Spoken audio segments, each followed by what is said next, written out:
Okay, we're live. Good morning. Welcome to another Nerd Stalker interview. This is Greg Laurie, aka Social Greg, on Twitter for the Nerd Stalker Media Network. Today, I'm pleased to talk with Dan Novaes, CEO and co-founder of MobileX Labs, or MXL for short. A little bit about Dan. Dan graduated from Indiana University and has the entrepreneurship bug, and it's captured him ever since he graduated. Having created a few companies before MXL, and notably part of Indiana University alum Mark Cuban's portfolio company. So, hey, good morning, Dan, or good afternoon, Dan. How are you doing? Thanks for joining us here on Nerd Stalker Live on Google Plus from Chicago. Yeah, thanks, Greg. Appreciate you having me.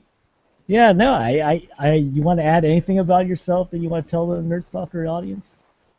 Kind of gave the brief background there. Yeah, I'm originally from Brazil, actually. Moved to Indiana when I was a kid. That kind of random. Ended up going to IU.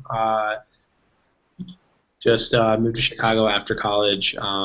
But I did get the entrepreneurship bug like pretty early. I started a business when I was actually 15, so it was like my first real company, and it was actually a pretty big catalyst of what I'm doing today, because it helped me like initially bootstrap like every other company I've started since then, including MobileX. So. Yeah, it was pretty cool, and we'll probably get more deeper into that. So let's jump in and talk about MXL or MobileX. It's a great story. It started from a music blog when I was reading, and it was bootstrapped by your e-commerce site, as you just mentioned earlier. So tell us in a little bit more detail how that all kind of came about. Sure. So I guess I'll start from the beginning. Like I said, by being from Brazil, I always kind of noticed a different amount of things in terms of in the e-commerce industry. It's really interesting that a lot of countries, for example, like an iPod or something might cost a couple $100 here, but the exact same item in Brazil might cost like $600. But I never understood that like they shipped it, imported it, paid the taxes, it would still like have like $150 margin there. So I started doing that, and it came out really well. Like I started with $1,000 when I was like, 15, and by the time I was a freshman in college, this business was doing a couple $1,000,000 a year. And we had expanded to a warehouse in the UK, and that was doing for the entire European Union. And then I moved to Australia when I was a junior in college and set up a warehouse there and did the same thing. And I still actually own that business. I don't really run it day to day anymore, but it's still like a business that's doing like a fair bit of revenue. But so when I went to college, though, I had like a lot of money from that business, like a lot of extra money. So I decided to start this music blog, and I just pretty much employed a lot of other college students that like at the time, it's better than working at like, Subway or something. And I was running this college music site, and we were really well known for our playlists. Like that was like our music playlist. But this is in like 2010, 2011, and the iPhone has only been out for a couple of years. A lot like HTML5 wasn't quite there, so we had all of our playlists were in Flash, and so a lot of people couldn't really access it through their phone. So then they wanted me to make an app, so I was like, okay, I'm gonna go make an app, and I never had any experience in mobile yet, so I went to these developers, and there wasn't that many of them yet, right? And they were like, even like my low bargain was like 20 grand, and I was like, 20 grand. Wow. yeah, to make like a very simple app with like a couple APIs and things like that. And I was like, dude, you're like crazy. You know what I'm saying? Because like, if anyone's been in like the media blog industry, websites like that, even though we were doing like 1 million like a month, like hits and stuff, like it wasn't making that much money. Like like it doesn't really crush it unless you're doing other outside things. So in any case, kind of like stopped. Was like, okay, well, I'm not going to do that. And then I went and I actually was on Fiverr, out of all places. It's a really crazy story.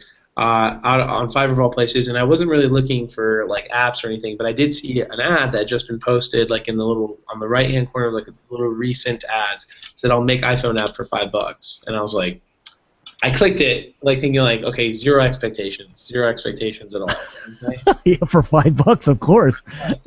And then I ended up telling the person my idea and things like that. And it turns out it was this kid from the UK And this kid from the UK was like just starting out in iOS programming, and he was like, okay, well, this idea is pretty complex for $5, but I'll do it for 7 gigs, which is $35.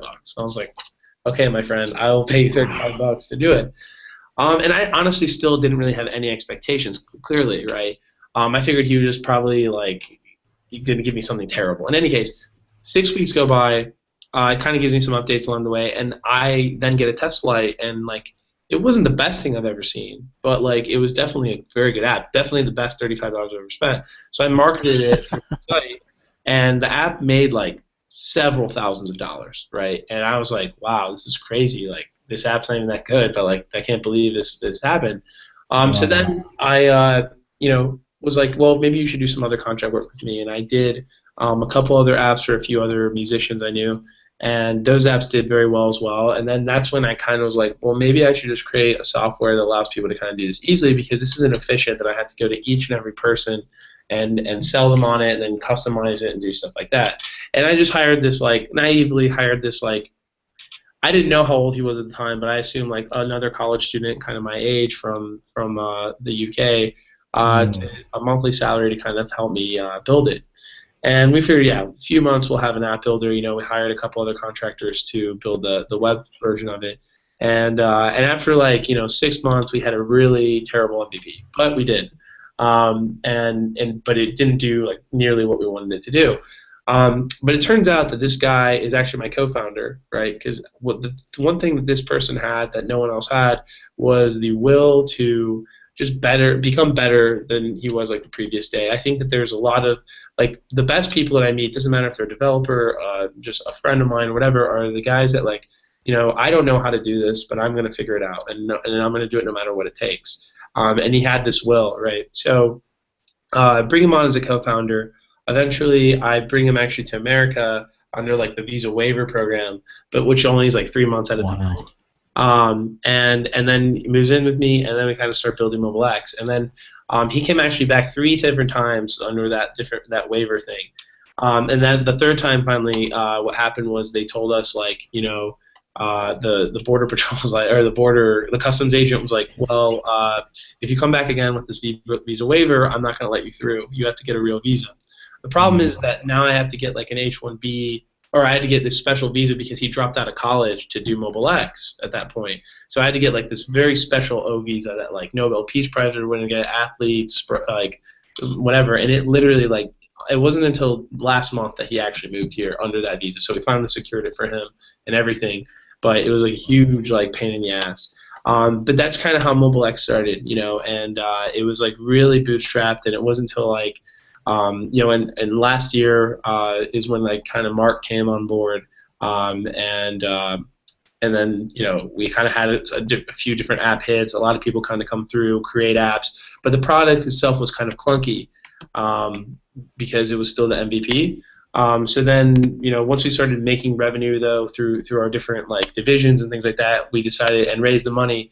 We were like, let's scrap it, build it from scratch with all the feedback that we've gotten of all the thousands of people that have come through it, and then that's kind of like where we are today with this new product that's like very clean and easy to build. So. Oh my gosh, this is crazy. I mean, it's a great story. I mean, I'm glad you gave us some depth there, because some of the things I read about you gave me some a little bit extra in-depth story to that, so I appreciate that. And we'll come back to Mark Cuban in a little bit, but let's Yeah. talk about MobileX. And I mean, it's on a subscription model, right? It's almost like a Wix and Vibe or whatever you want to call it.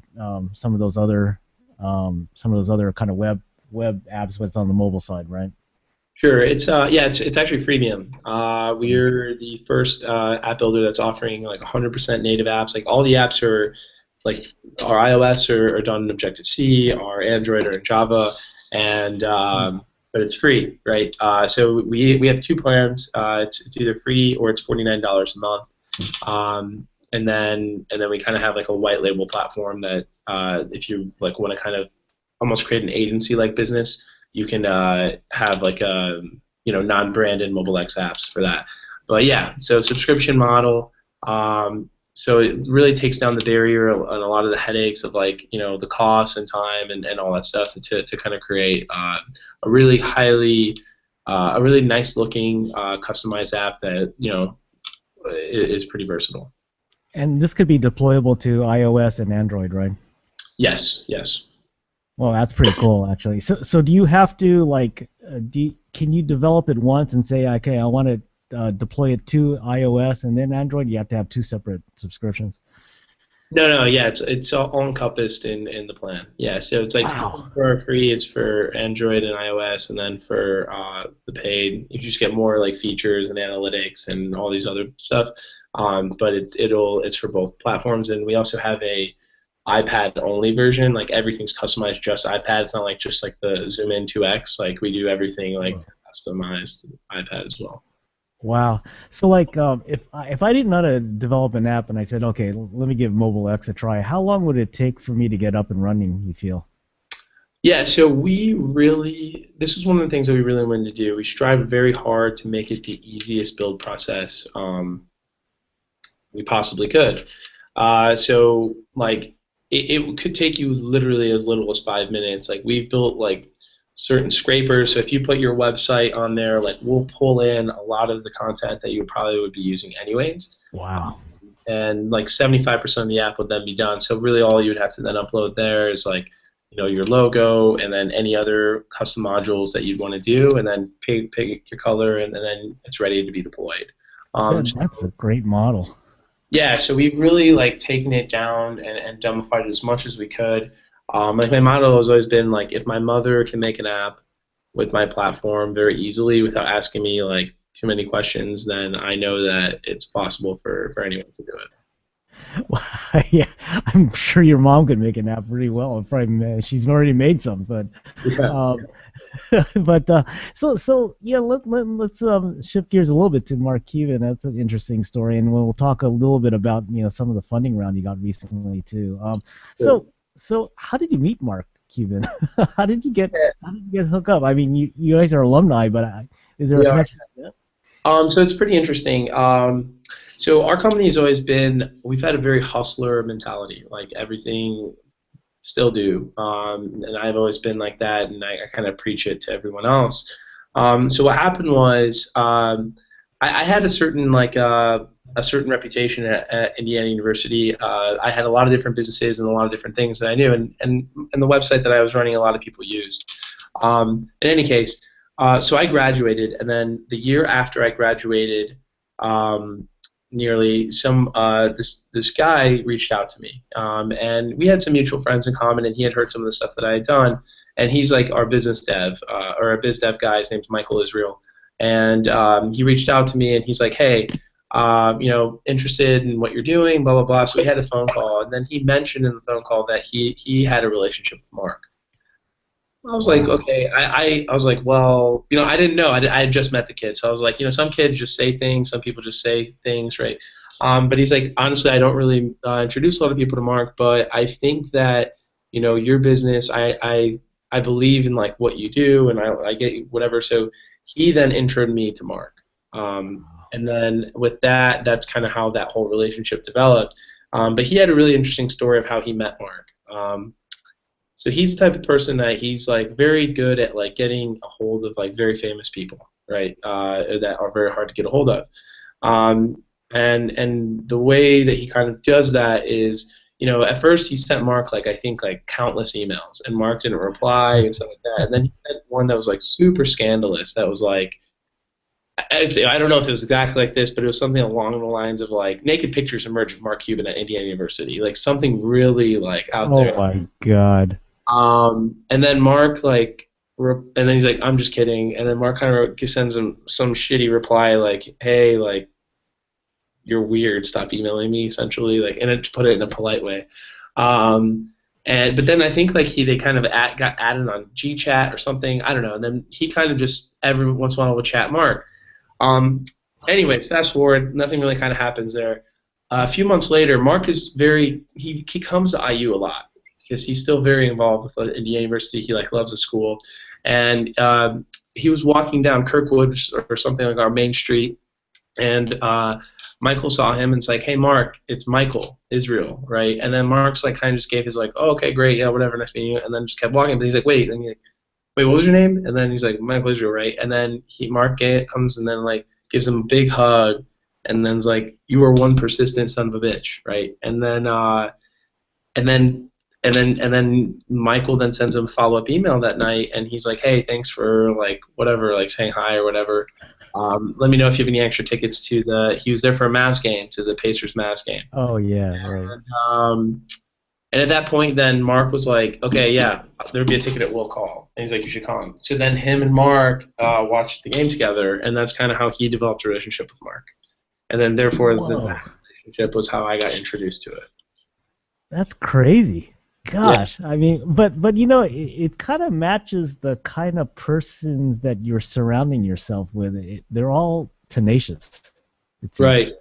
Yeah, yeah, and I think it's super important. A lot of things in my life have happened that way. Like, that's why, like, when he told me that story, because I was like, "How did you meet Mark?" Right? And then he told me that story, and it reminded me a lot of like the stories that I had from when I was younger. Because I used to like reach out to like the CEO of like multi-billion-dollar companies for my electronics business. And like, hey, I'm an 18-year-old kid, and I run this business, and I a lot of times got connected with these massive distributors and they would give me the same pricing that companies that were buying like $1 million worth of phones like for the same price, and so I really like related to the way he did it, and that's like why we brought him on as a biz dev guy and stuff like that. So Yeah, finding the right people to surround yourself, at least creating a team, is very important in the startup world, huh?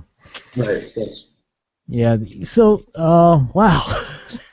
So, like Mark Cuban helped you directly. You talked to him on the phone once in a while, or how's that whole thing work being a portfolio company of Mark Cuban? Yeah, so Mark is he's like an animal, man.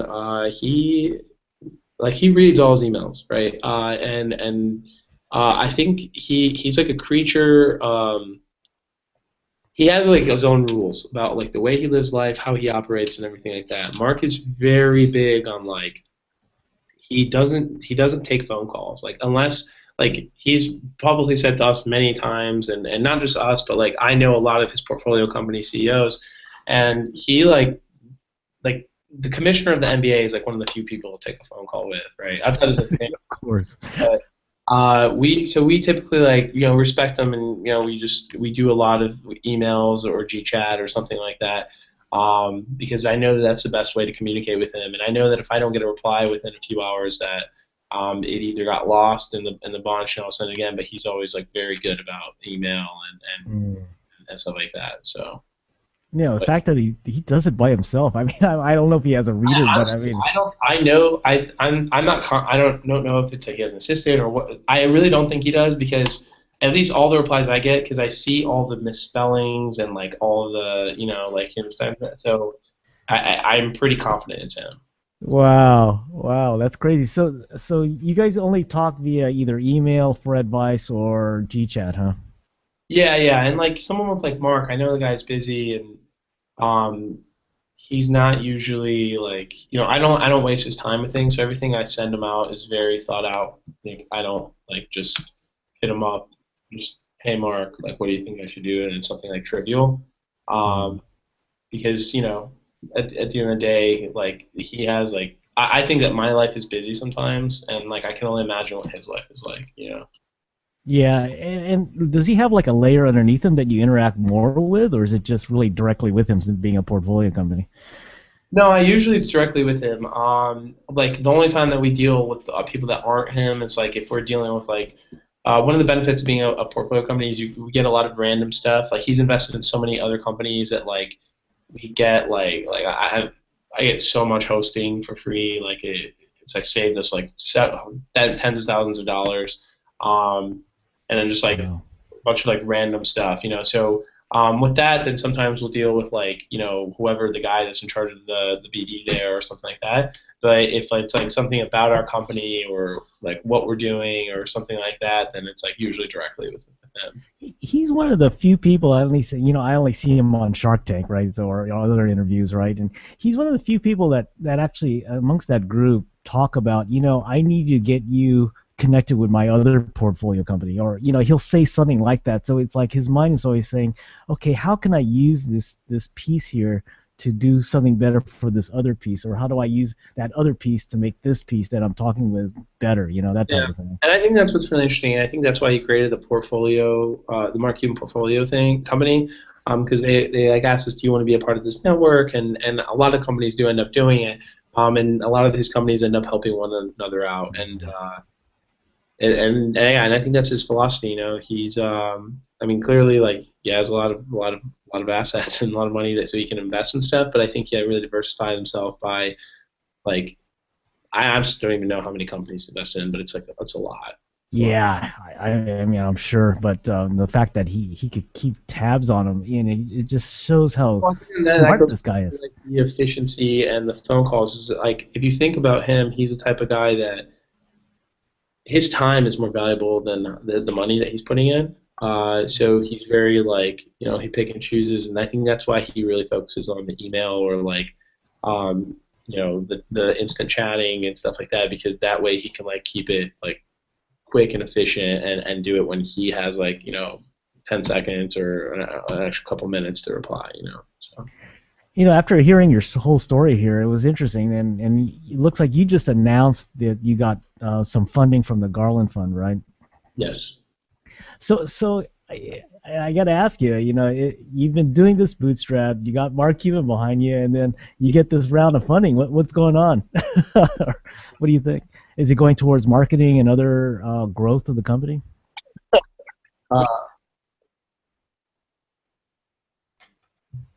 Uh, yeah. So we did about, so before we even raised the funding, we did like about 1.5 million in revenue.